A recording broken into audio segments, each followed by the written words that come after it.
Good morning. Thank you for joining me again. And today we're going to be looking at Genesis chapter 11, the Tower of Babel. It's a passage that is surprisingly difficult, and not because it's hard to read or to get the gist, but because of what it says. And I seem to be drawn to these passages over this period of lockdown. And the title of today is To Be Careful of Standing in the Way of God's Glory, something the story will make very clear as we go through it. Now the whole world had one language and a common speech. As people moved eastward, they found a plain in Shinar and settled there. They said to each other, "Come, let us make bricks and bake them thoroughly." They used brick instead of stone and tar for mortar. Then they said, "Come, let us build ourselves a city, the tower that reaches to the heavens, that we may make a name for ourselves. Otherwise we will be scattered over the face of the whole earth." But the Lord came down to see the city and the tower the people were building. The Lord said, "If as one people speaking the same language they have begun to do this, then nothing they plan to do will be impossible for them. Come, let us go down and confuse their language so that they will not understand each other." So the Lord scattered them from there over all the earth, and they stopped building the city. That is why it was called Babel, because there the Lord confused the language of the whole world. From there the Lord scattered them over the face of the whole earth.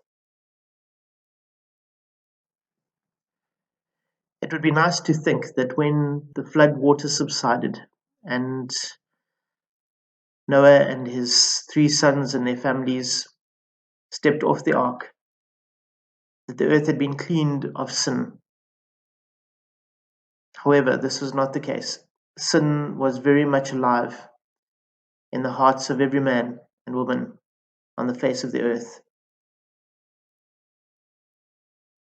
And the reason for God taking them out of the Garden of Eden right in the beginning was just as present now. So when God says, "If as one people speaking the same language they have begun to do this, then nothing they plan to do will be impossible for them."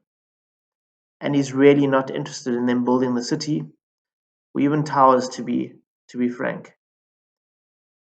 It's about the sinfulness of the people and how people, when they get together and they go against Him,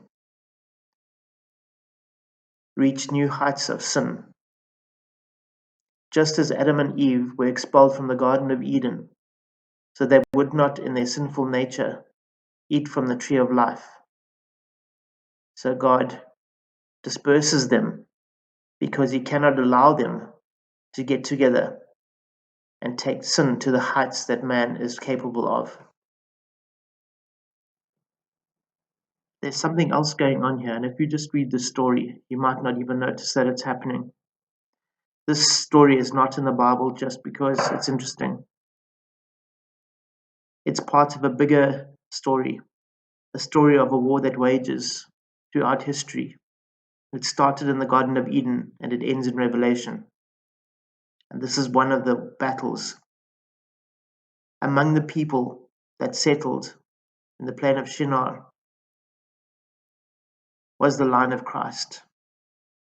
A small remnant, a group of people, the thread of Christ that runs right throughout time was right there at the Tower of Babel. God spreading the people is not just to knock their efforts at building a tower and their arrogance, but also to stop the unity of sin, which would ultimately be waged against the line of Christ and His people. It says in Romans chapter 8 that God has restrained us, and it's for this reason, so that we do not discover or take sin to its ultimate. Thank God that He has restrained us, that He has put limits on what we can achieve in our evil state. It says in verse 19, "For the creation waits in eager expectation for the children of God to be revealed." For the creation was subjected to frustration, not by its own choice, but by the will of the one who subjected it, in hope that the creation itself will be liberated from its bondage to decay and brought into the freedom and glory of the children of God. The war will be over when God reveals his children, when salvation has worked throughout the earth, and those who responded to his name and his call have done so, and he brings all to a conclusion.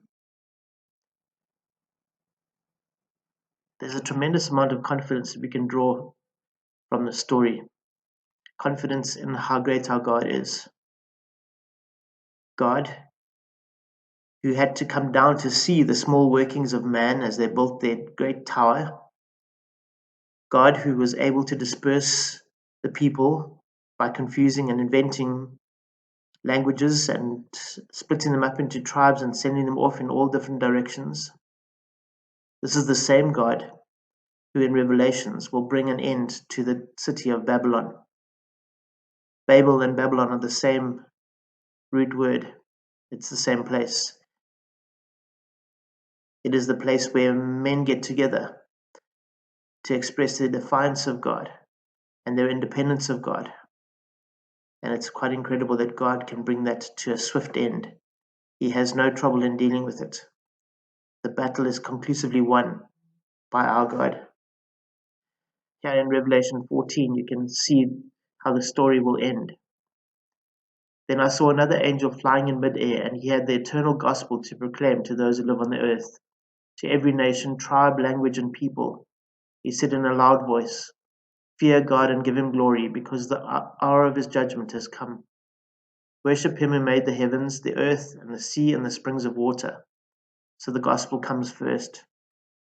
And then a second angel followed and said, "Fallen, fallen is Babylon the Great, which made all the nations drink the maddening wine of her adulteries. The city of Babylon falls." And so we will sing a new song. And it's quite incredible that throughout history, God has been able to make himself known to every tribe and nation and language. The gospel has been translated into every different language, and many would think that this would be a hindrance. But it is to his glory that he is able to work through all these obstacles. And at the end, every tribe and nation and people will be represented, and we will sing a song with the saints.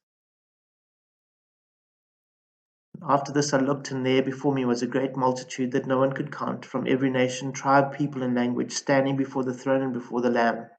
They were wearing white robes and were holding palm branches in their hands, and they cried out in a loud voice, "Salvation belongs to our God who sits on the throne and to the Lamb."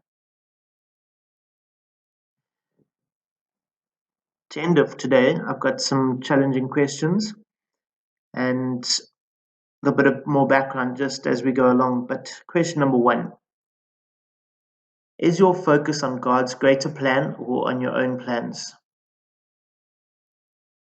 Think back to the people at Babel. God's plan for them was to spread out. Their plan was to settle down, to build a tower, to make a name for themselves, to build a defense against God's plan and his glory. We began by talking about don't stand in the way of God's glory.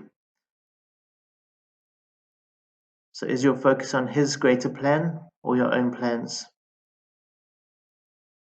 The question that I often hear about this is discovering God's plan for your life. Our plans for our lives fall into insignificance when you think of God's greater plan.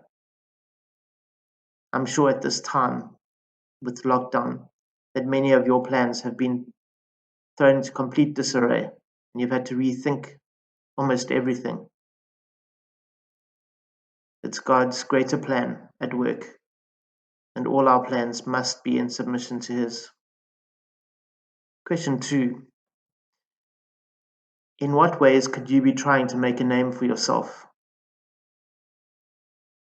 It is very interesting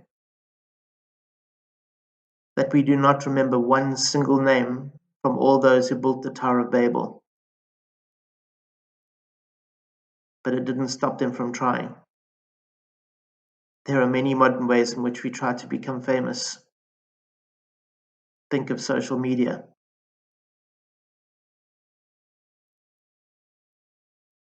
Question 3. Do you realize that God will win the battle decisively? It's really important for your confidence in God that you know the answer to this question.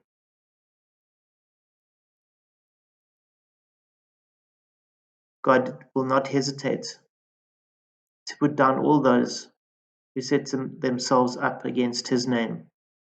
There's only space for one name in this universe, and that is his, and he guards it jealously. And just as Babel was decided conclusively and quickly, so will the city of Babylon when the time comes. It's not even a question. Really important to know that God will win the battle decisively. Question 4.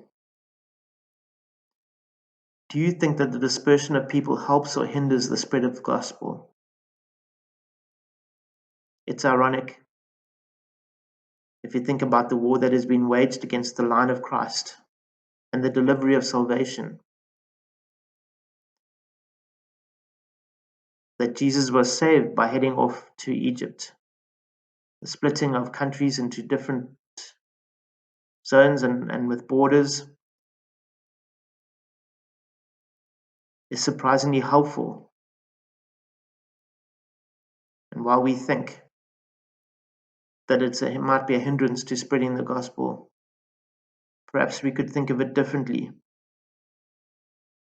That just like God frustrates evil on earth, these borders and division frustrate those who wage war against God's people.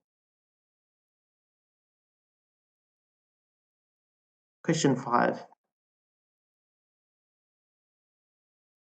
Are you afraid to be moved by God if that is his will? This might seem like quite an unfair question, but I guess just like knowing that God can win this battle and will win this battle decisively, each one of us has to be at a point when God asks us to answer that question.